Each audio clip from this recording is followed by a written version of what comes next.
तुम्हाला देखील रोज भाजी चांगली बनवत नाही यावरून तुमच्या सासूबाई सतत टोमणे देत असाल तर त्यांना एकदा हा तव्यावरचा सोयाबीन किमा पाव खाऊ घाला. चवीला एवढा अप्रतिम लागतो की सासूबाई तारीफ करून थकणार नाहीत.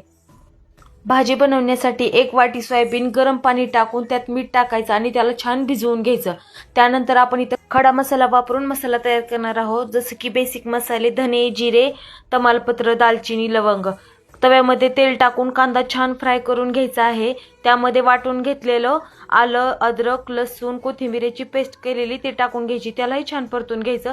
त्यामध्ये बारीक चिरलेला टोमॅटो टाकून छान परतून घ्यायचं. टोमॅटो छान शिजला की त्यामध्ये वाटलेला मसाला टाकायचा. पावभाजी मसाला, मॅगी मसाला, लाल तिखट हे बेसिक मसाले टाकून त्यालाही छान परतून घ्यायचे. परतून झाल्यानंतर सोयाबीन जे भिजत घेतलेलं आहे त्याच्यातलं पाणी काढून त्याला मिक्सरमध्ये क्रश करून घ्यायचं आहे. त्यानंतर मसाल्यामध्ये थोडंसं पाणी टाकून त्याला छान मिक्स करून घ्यायचं आणि क्रश केलेलं सोयाबीन आहे त्यात मिक्स करून घ्यायचे. थोडीशी वेगळ्या पद्धतीने बनणारी ही सोयाबीनची भाजी तुम्ही एकदा नक्की ट्राय करा. चवीला खूप अप्रतिम लागते. सोयाबीन न खाणारे देखील ही भाजी मागून खातील. आता तव्यामध्ये थोडंसं पाणी टाकून त्यालाही छान मिक्स करून घ्यायचे.